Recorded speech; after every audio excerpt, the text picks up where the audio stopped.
ഭാരതീയ സ്ത്രീകൾ വിദേശ രാജ്യങ്ങളിലൊക്കെ യാത്ര ചെയ്യുമ്പോൾ അവരുടെ സവിശേഷമായ വസ്ത്രധാരണ രീതി കൊണ്ട് അവർക്ക് സവിശേഷമായ ഒരു ബഹുമാനം ലഭിക്കുന്നുണ്ട്.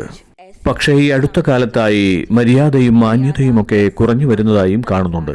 ഇതൊക്കെ നമ്മളുടെ വ്യക്തി സ്വാതന്ത്ര്യമാണോ എന്ന വാദവും ഉയർന്നു വരുന്നുണ്ട്. ഇതിനെ എങ്ങനെ നോക്കിക്കാണുന്നു? നിങ്ങൾ വിദേശ രാജ്യങ്ങളിൽ പോയി നോക്കൂ. ഉദാഹരണത്തിന് ജർമ്മനിയിൽ പോയി നോക്കൂ. അവിടെയൊക്കെ രാഷ്ട്രത്തലവന്മാർ ഔദ്യോഗികമായ പരിപാടികളിൽ പങ്കെടുക്കുന്നത് തികച്ചും പരമ്പരാഗതവും സാംസ്കാരികവുമായ വസ്ത്രം ധരിച്ചിട്ടാണ്. നിങ്ങൾ വളരെ വളരെ ചെറിയ രാജ്യങ്ങളിൽ പോകൂ. Latvia, Lithuania, Slovenia, Slovakia. അവിടെയെല്ലാം അവർ ഏറ്റവും അഭിമാനത്തോടുകൂടി പ്രദർശിപ്പിക്കുന്നത് അവരുടെ പരമ്പരാഗതവും സാംസ്കാരികവുമായ വസ്ത്രധാരണ രീതിയാണ്. ഇതുകൊണ്ട് നാം ഉദ്ദേശിക്കുന്നത് നമുക്ക് ലഭിച്ചിരിക്കുന്ന സ്വാതന്ത്ര്യത്തെ ഉദ്ഘോഷിക്കുകയാണ്, അല്ലാതെ സ്വാതന്ത്ര്യത്തെ ദുരുപയോഗം ചെയ്യാനല്ല. നമ്മൾ പരിപൂർണ സ്വതന്ത്രരാണ് എന്നതിന് പൂർണ്ണമായ തെളിവാണ് നമ്മൾ നമ്മളുടെ പരമ്പരാഗതവും സാംസ്കാരികവുമായ വസ്ത്രങ്ങൾ അഭിമാനത്തോടെ അണിയുന്നത്.